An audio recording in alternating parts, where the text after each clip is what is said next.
The morning sun cast long shadows across the flight training academy as Sarah Mitchell walked through the gates for the first time. Her blonde hair was pulled back in a tight regulation bun, and her blue eyes held a determination that had carried her through countless obstacles. At 22, she was one of only 3 women in a class of 48 pilot candidates, and the whispers had already begun. "Look at Barbie over there," snickered Jake Morrison, a cocky pilot trainee from Texas. "Bet she thinks this is some kind of fashion show." His friends laughed, their voices carrying across the morning air.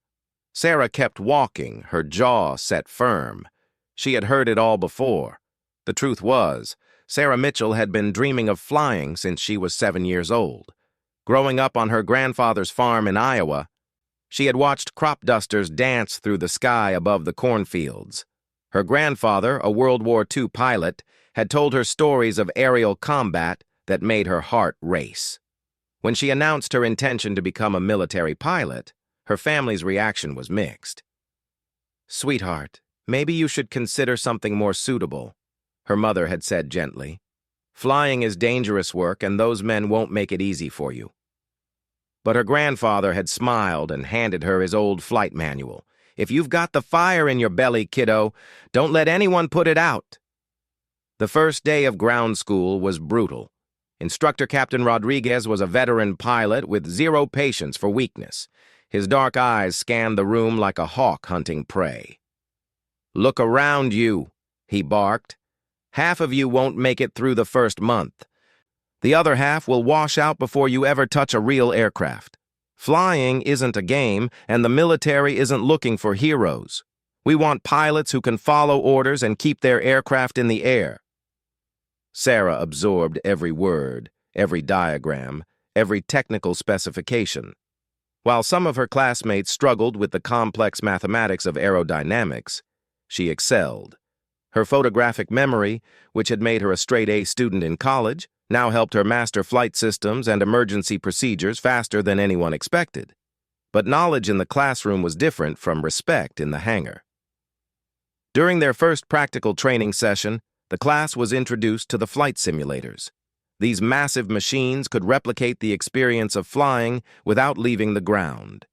As they lined up to take turns, Sarah noticed she was consistently placed last in every group.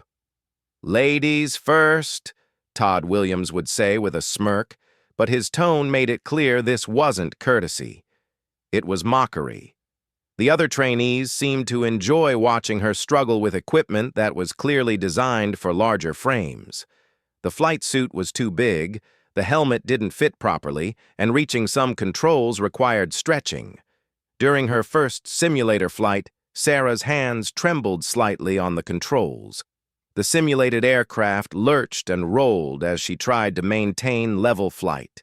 Behind her, she could hear snickers and whispered comments. "Maybe she should stick to driving," someone muttered. The instructor's voice crackled through the headset with sharp corrections and criticism. When she finally climbed out of the simulator, her face was flushed with embarrassment and anger. Jake Morrison was waiting with his arms crossed. "Don't worry, princess," he said loud enough for everyone to hear. "Maybe you can be a flight attendant instead. You've got the looks for it." That night in her dorm room, Sarah stared at the ceiling and fought back tears. Her roommate, Lisa Chen, was one of the other 2 women in the program. Lisa was struggling too, but she seemed to be handling the pressure better. "Maybe they're right," Sarah whispered in the darkness. "Maybe I don't belong here." "Don't you dare," Lisa said firmly. "You scored higher on the written exams than anyone in our class. You know these aircraft inside and out. The only thing standing between you and success is their need to make you feel small." The next morning brought their first introduction to actual aircraft. The class gathered in Hangar 7, where a beautiful T-6 Texan trainer sat gleaming under the fluorescent lights. Captain Rodriguez stood beside the aircraft like a proud father. "This is your new best friend," he announced. "Learn to respect her and she'll keep you alive. Take her for granted, and she'll kill you faster than you can say Mayday." Sarah ran her hands along the aircraft's smooth aluminum skin. Every rivet, every surface, every control had been designed with purpose. This wasn't just a machine. It was a work of art that could dance through the sky. Her grandfather's words echoed in her mind. Flying isn't about conquering the sky, Sarah. It's about becoming one with it. The pre-flight inspection was her first chance to truly shine. While other students hurried through their checklists, Sarah methodically examined every inch of the aircraft. She caught a loose panel that others had missed, spotted a small hydraulic leak that could have caused problems, and noticed that the pitot tube was partially blocked. Captain Rodriguez watched her work with growing interest. "Mitchell," he called out, "what did you find?" Sarah's voice was steady as she reported her findings. "Sir, panel access door is not properly secured. Minor hydraulic fluid leak near the left main gear, and the pitot tube appears to have debris that could affect airspeed readings." The instructor walked over and verified each item. His expression remained neutral, but Sarah caught a brief nod of approval. "Good catch, Mitchell. The rest of you might want to pay attention to how a proper pre-flight is conducted." Jake Morrison's face darkened. He had rushed through his inspection and missed everything Sarah had found. "Lucky guess," he muttered, but his confidence was shaken. Their first actual flights were scheduled for the following week. Sarah spent every free moment studying flight procedures, emergency checklists, and aircraft limitations. She visualized every maneuver, every possible scenario, every emergency procedure until they became second nature. Her classmates noticed her dedication, but many mistook preparation for desperation. "Look at her cramming," Todd Williams observed. "She knows she's going to wash out, so she's trying to delay the inevitable." But a few students, including Marcus Thompson, a quiet kid from Alabama, began to see something different. "I don't think she's cramming," Marcus told his friend Dave. "I think she's preparing like her life depends on it. And maybe it does." The night before her first solo flight evaluation, Sarah lay awake thinking about her grandfather. He had died 2 years earlier, but she could still hear his voice telling her stories about flying in combat. "The aircraft becomes part of you," he had said. "When you're truly flying, you don't think about the controls anymore. You just think about where you want to go, and the aircraft takes you there." Meanwhile, in the instructor's office, Captain Rodriguez was reviewing student files with his colleague, Major Patricia Wells. "What do you think about the women in this class?" she asked. "Chen is solid but lacks confidence," Rodriguez replied. "The third one, Johnson, probably won't make it past week 3. But Mitchell—" He paused, tapping her file. "Mitchell is different. She's got something the others don't have." "What's that?" "She flies like she was born to it. On paper, she should be struggling like the others. But when she gets in that cockpit, everything changes. It's like watching someone come home." The next morning arrived with perfect flying weather. Clear skies, light winds, and unlimited visibility. Sarah arrived at the flight line early, as she always did. She performed her pre-flight inspection with the same methodical precision that had become her trademark. Other students were already showing the casual attitude that came with familiarity, but Sarah treated every flight like her first. Captain Rodriguez appeared beside her as she completed her exterior inspection. "Ready for this, Mitchell?" "Yes, sir," she replied, her voice steady despite the butterflies in her stomach. "Good. Remember, the aircraft wants to fly. Your job is just to help it do what it already knows how to do." He paused, studying her face. "And Mitchell? Don't let the noise from the peanut gallery get in your head. You've earned your place here." As Sarah strapped herself into the cockpit, she felt a familiar sense of peace settle over her. All the mockery, all the doubt, all the whispers faded away. Here, surrounded by instruments and controls, she was exactly where she belonged. Her hands moved over the switches and gauges with practiced confidence.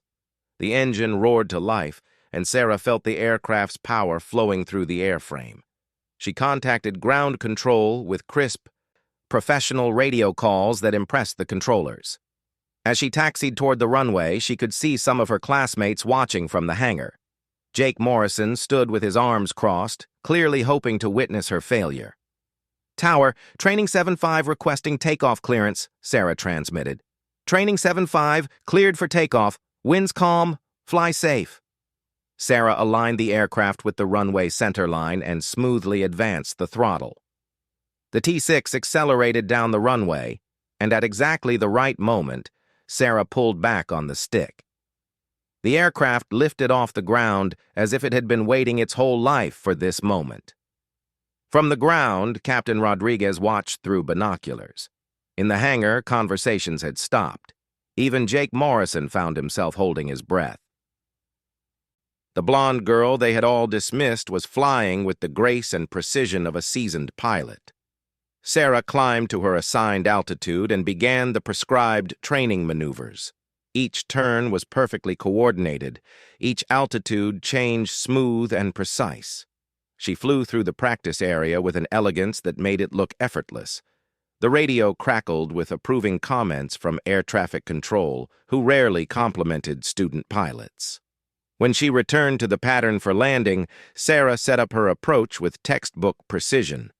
The aircraft touched down so gently that the main gear barely chirped against the runway. She had made it look easy, but everyone watching knew that kind of precision took exceptional skill. As Sarah shut down the engine and completed her post-flight checks, she felt a quiet satisfaction. She had proven something to herself today, even if the others weren't ready to admit it. Walking back toward the hangar, she noticed the conversations had stopped.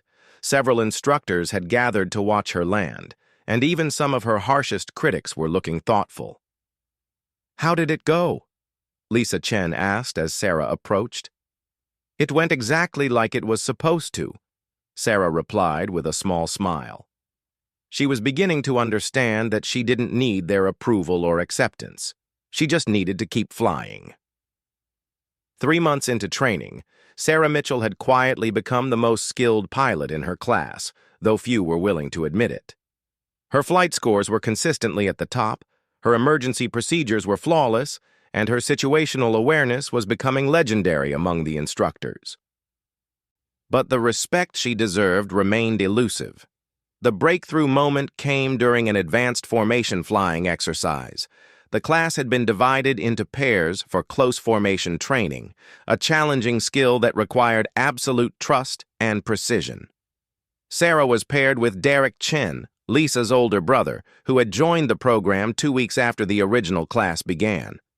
"Great!" Jake Morrison announced loudly.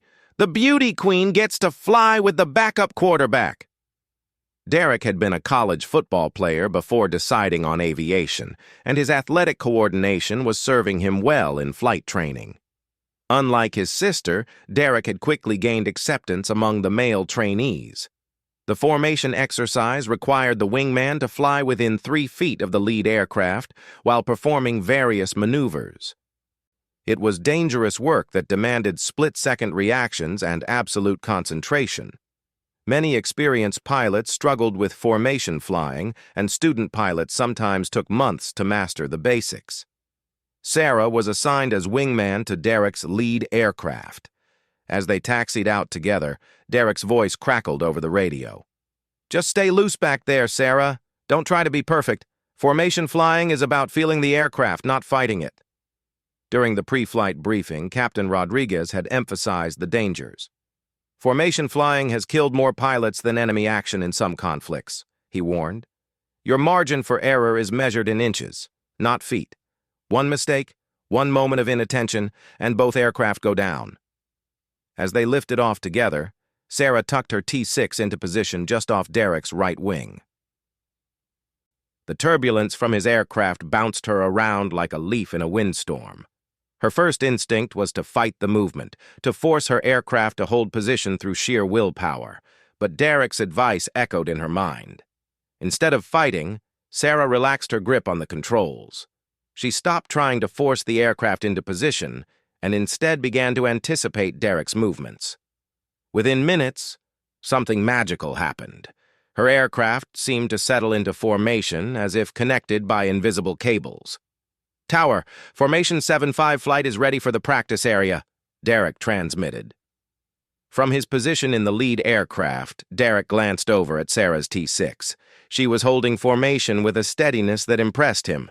Most students flew formation like they were wrestling with the controls.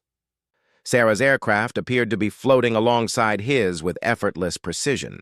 They began with simple maneuvers, gentle turns, climbs, and descents while maintaining formation. Sarah's aircraft moved with Derek's like a shadow, never wavering more than a few inches from perfect position. Captain Rodriguez, monitoring the exercise from the ground, found himself reaching for his binoculars. "Formation 7-5. Execute a climbing right turn heading 270, came the radio instruction. Derek banked his aircraft into the turn while smoothly pulling back on the stick. Sarah matched his every movement instinctively. To ground observers, the two aircraft appeared to be connected by rigid steel beams. They climbed and turned as one unit, Sarah's T-6, maintaining perfect position throughout the maneuver. "Outstanding formation discipline 7-5 flight," the radio controller commented. It was rare praise for student pilots. Back on the ground, word was spreading through the hangar. Several off-duty instructors had come outside to watch the exercise. Even Jake Morrison found himself staring skyward, his earlier mockery replaced by grudging amazement. "I've been flying formation for 8 years, said Major Patricia Wells, watching through binoculars. "That student is flying tighter formation than some of my combat pilots." The exercise continued with increasingly complex maneuvers, steep turns, simulated combat maneuvering, and emergency procedures. Through it all, Sarah's aircraft remained locked in position. When Derek would roll inverted, Sarah was right there with him. When he pulled into a steep climb, she matched his angle perfectly. During one particularly challenging sequence, Derek deliberately flew an erratic pattern to test Sarah's reactions. He made sudden altitude changes, unexpected turns, and rapid speed variations. Sarah's response was immediate and precise. She anticipated his movements almost before he made them, her aircraft dancing through the sky in perfect harmony with his. "Jesus," Derek muttered to himself. "She's not following me. She's flying with me." The demonstration that would change everything happened during the final exercise. The radio crackled with an emergency call from another training flight. "Mayday! Mayday! Training 3-2 has an engine failure. Attempting emergency landing at auxiliary field." Captain Rodriguez immediately vectored Derek and Sarah toward the emergency to act as chase plane and provide assistance. "Formation 7-5, proceed immediately to assist Training 3-2. You'll be their eyes during the emergency approach." The emergency aircraft was being flown by Tom Bradley, one of the stronger students in the class. His T-6 had suffered a complete engine failure at 4,000 feet, and he was attempting a dead-stick landing at a small auxiliary airfield 15 miles away. As Derek and Sarah arrived on scene, they could see Tom's aircraft in a steep glide toward the runway. Black smoke was streaming from the engine compartment, and the aircraft was clearly in distress. Derek positioned his aircraft to observe Tom's approach angle, while Sarah took up a position to monitor his airspeed and altitude.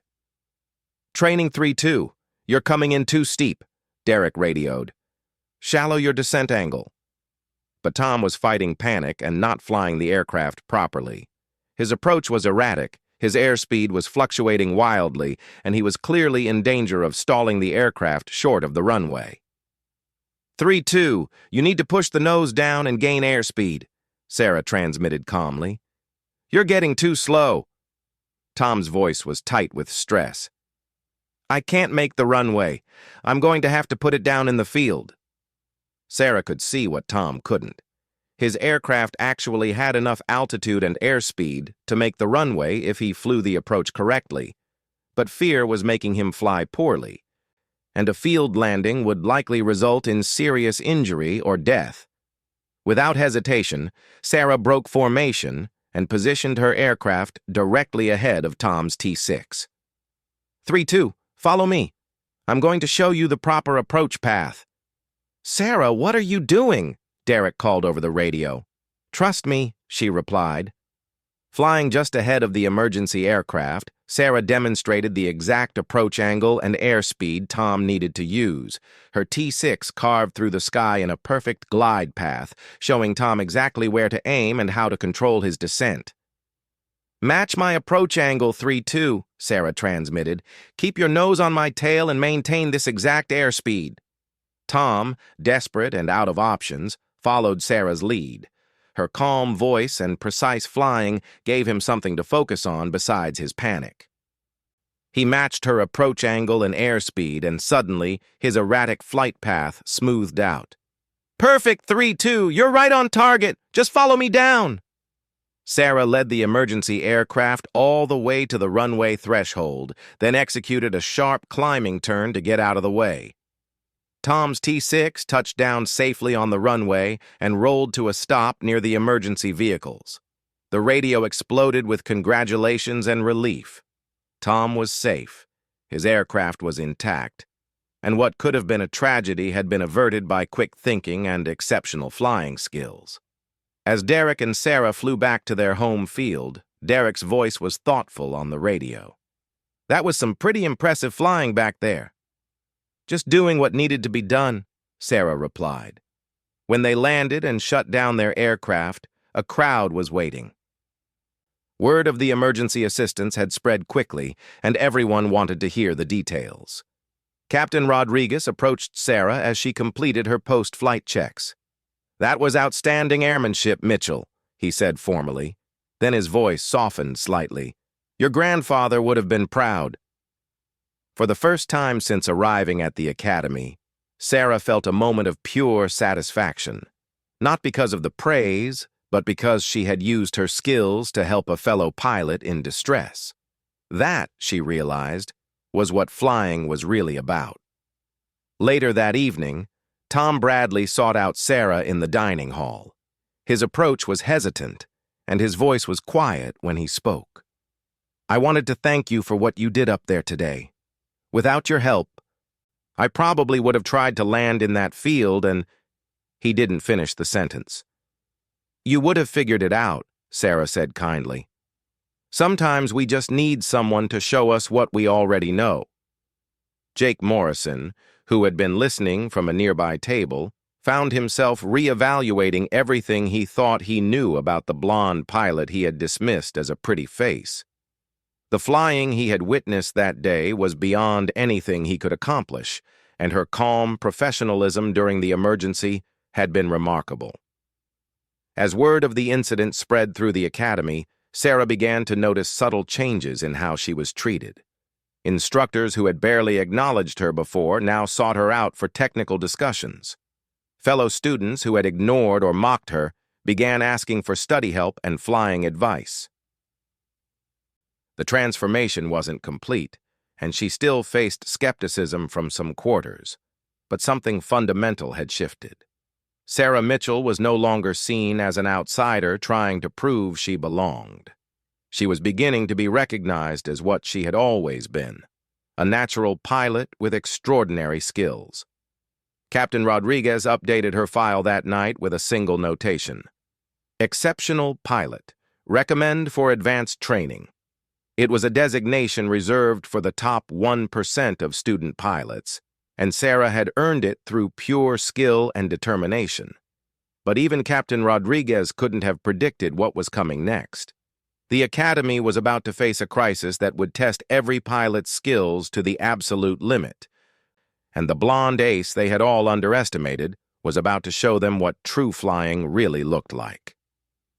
The morning of October 15th began like any other at the Flight Training Academy, but by noon it would become the day that changed everything for Sarah Mitchell and redefined what everyone thought they knew about flying.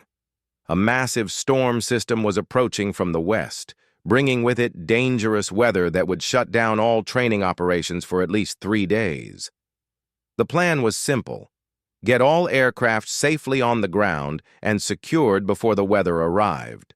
What nobody expected was that Mother Nature had her own timeline. Sarah was completing her final training exercise of the week, a solo navigation flight that would take her to 3 different airports before returning to base. She had launched early that morning in perfect conditions, with the weather front still hours away according to all forecasts. But weather systems don't always follow predictions. As Sarah was flying the second leg of her navigation exercise, the storm system suddenly accelerated and intensified. What had been forecast as a gradual approach became a rapidly moving wall of severe thunderstorms, torrential rain, and dangerous winds. At 11:47 a.m., the first emergency call crackled across the radio frequencies. All stations, this is Metro Weather Center. Severe weather warning now in effect for the entire training area. All aircraft return to base immediately. Repeat, all aircraft return to base immediately. Sarah acknowledged the radio call and turned toward her home field, still 45 minutes away. Looking west, she could see the approaching storm front like a black wall stretching across the horizon. Lightning flickered continuously within the dark clouds, and the leading edge was advancing faster than she had ever seen weather move. At the academy, Captain Rodriguez was coordinating the emergency recovery of all training aircraft.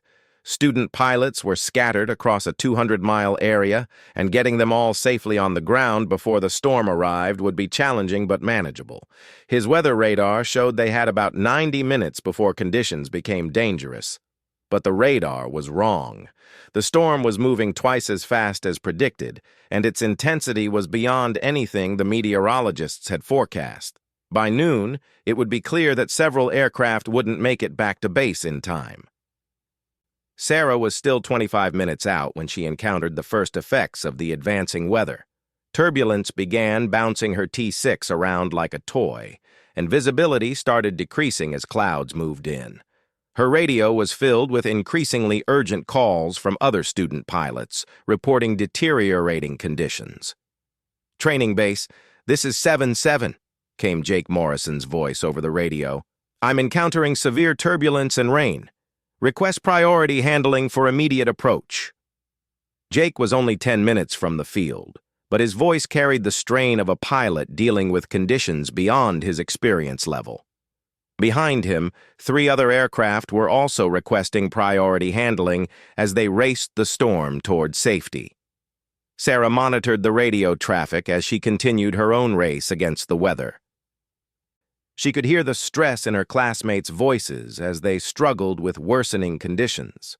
Some were clearly frightened, others were fighting to maintain control as turbulence and wind shear made flying increasingly dangerous.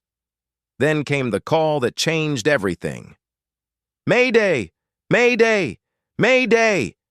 This is Training 4-1 declaring an emergency!" The voice belonged to Lisa Chen, and the terror in her transmission was unmistakable. "I've lost my navigation equipment and I'm in heavy clouds. I can't see anything and I'm completely lost." The radio frequency erupted with attempts to help. Air traffic controllers tried to provide radar vectors, but Lisa's aircraft was in an area with poor radar coverage. Her voice was becoming increasingly panicked as she described being trapped in thick clouds with no visibility and failing instruments. "Training 4-1. Try to maintain heading 270, the controller transmitted. "We're trying to get a radar fix on your position." "I can't see my compass," Lisa replied. "The electrical system is failing. I think I got hit by lightning." Captain Rodriguez grabbed the radio microphone in the control tower. His voice was calm but urgent. "All aircraft in the vicinity of Training 4-1's last known position, keep a sharp lookout. We have a pilot in distress." Sarah checked her position and realized she was the closest aircraft to Lisa's last reported location. Without hesitation, she turned toward the area where her friend was lost in the storm. The clouds ahead looked forbidding, with lightning flickering continuously within their dark depths. "Training base, this is 7-5, Sarah transmitted. "I'm proceeding to assist 4-1. Request permission to enter the weather. 7-5 negative, Captain Rodriguez replied immediately. Weather conditions are too dangerous. Return to base immediately. But Sarah was already entering the edge of the storm system.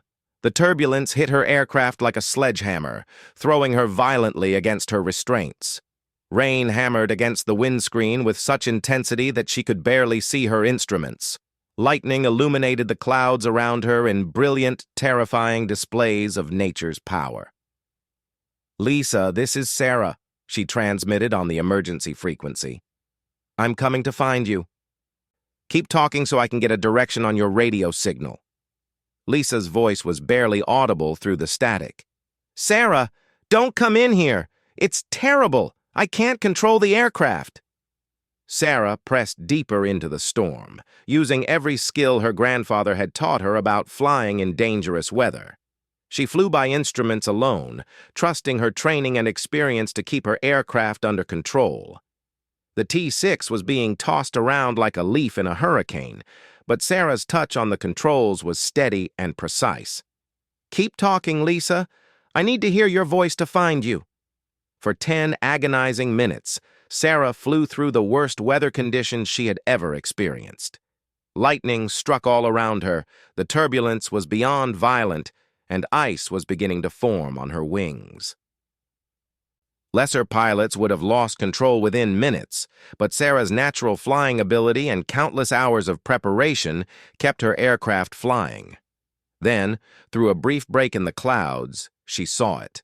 A flash of aluminum reflecting lightning about 2 miles ahead. Lisa's aircraft was visible for just a moment before disappearing back into the storm, but it was enough. "Lisa, I see you. You're about 2 miles ahead of me. Turn left heading 180 and start descending slowly." "I can't see anything," Lisa replied. "I'm afraid to turn. I might lose control." Sarah positioned her aircraft directly behind Lisa's T-6, close enough that she could see the other aircraft even in the heavy weather. It was dangerous flying that required split-second reactions and absolute precision. But it was the only way to guide her friend to safety. "Follow my voice, Lisa. I'm right behind you. Turn left very gently and start a slow descent. I'll talk you through every step." For the next 20 minutes, Sarah flew formation with an aircraft that couldn't see her, guiding Lisa through the storm with nothing but radio calls and extraordinary flying skills. She stayed close enough to maintain visual contact while avoiding collision, all while fighting the same violent weather conditions that had overwhelmed Lisa. "Perfect, Lisa. You're doing great. Keep descending slowly. We're almost out of this." Finally, they broke out of the bottom of the storm clouds. Below them, the landscape was visible through heavy rain, and in the distance, they could see the lights of the Academy airfield. Lisa's aircraft was battered and struggling, but she was flying under control again. "Sarah!" Lisa's voice was filled with relief and amazement. "How did you find me in there?" "Just good timing," Sarah replied modestly. "Let's get you on the ground." Sarah guided Lisa through the approach and landing, staying with her until both aircraft were safely on the runway. As they taxied to the ramp, emergency vehicles were waiting to assist Lisa's damaged aircraft. The hangar fell completely silent as Sarah shut down her engine and climbed out of her cockpit. Her aircraft was covered in ice and showed obvious signs of lightning strikes and severe weather damage. That she had flown it through such conditions and emerged unscathed seemed impossible to those watching. Captain Rodriguez approached her with an expression of awe and disbelief.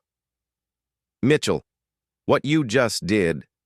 He paused, searching for words. "I've been flying for 25 years, and I've never seen anything like that. You saved that pilot's life." Lisa Chen ran across the hangar and threw her arms around Sarah, tears streaming down her face. "You came into that storm to find me. You could have been killed." Sarah hugged her friend tightly. "That's what we do for each other." Jake Morrison, who had landed safely just minutes before, stood watching with his mouth open. The cocky attitude he had maintained for months was completely gone. replaced by genuine respect and admiration. "I couldn't have done what you just did," he said quietly. "I don't think anybody else here could have done it." Word of Sarah's rescue flight spread through the academy like wildfire. Within hours, pilots from other squadrons were coming to hear the story. Senior officers who had never paid attention to student pilot activities were requesting detailed reports of the incident. That evening, Colonel James Harrison, the academy commander, personally visited Sarah in her quarters. "Cadet Mitchell, what you accomplished today represents the finest traditions of military aviation. Your courage, skill, and selfless dedication to a fellow pilot are exactly what we hope to instill in every officer who graduates from this academy." The colonel paused, studying the young woman who had become the talk of the entire base.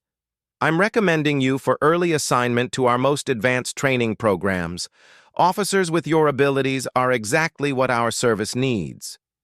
But the most meaningful recognition came from an unexpected source. The next morning, Sarah found an envelope that had been slipped under her door during the night. Inside was a simple note written in Jake Morrison's handwriting. "Sarah, I owe you an apology. I spent months trying to prove you didn't belong here, when I should have been trying to learn from you. You're not just a great pilot. You're the kind of pilot the rest of us should aspire to become. Respectfully, Jake." Similar notes appeared from other classmates over the following days. The transformation was complete. The blonde pilot they had mocked and dismissed was now recognized as the most skilled aviator in their class. But more than that, she had demonstrated the courage and integrity that defined true military leadership. 6 months later, at the academy graduation ceremony, Sarah Mitchell stood at attention as her grandfather's wings were pinned to her uniform. She had not only survived the program that was designed to eliminate the weak, she had excelled beyond anyone's expectations. As she walked across the stage to receive her wings, the hangar that had once been filled with doubt and mockery now erupted in thunderous applause. Her classmates, her instructors, and senior officers from across the service rose to their feet in recognition of her achievements. Colonel Harrison shook her hand and leaned close to speak privately. "Congratulations, Lieutenant Mitchell. Your country is fortunate to have officers like you defending our skies." Sarah smiled as she thought of her grandfather watching from somewhere above the clouds. She had proven that determination, skill, and courage had nothing to do with gender or appearance. She had earned her place among the elite pilots of her generation through pure talent and unbreakable will. As she walked out of the hangar wearing her new wings, Sarah Mitchell knew this was just the beginning. Somewhere in the vast sky above, new challenges were waiting, and she was ready for whatever came next. The girl they said would never command a cockpit had become the ace who stopped the hangar cold, and her story was just getting started.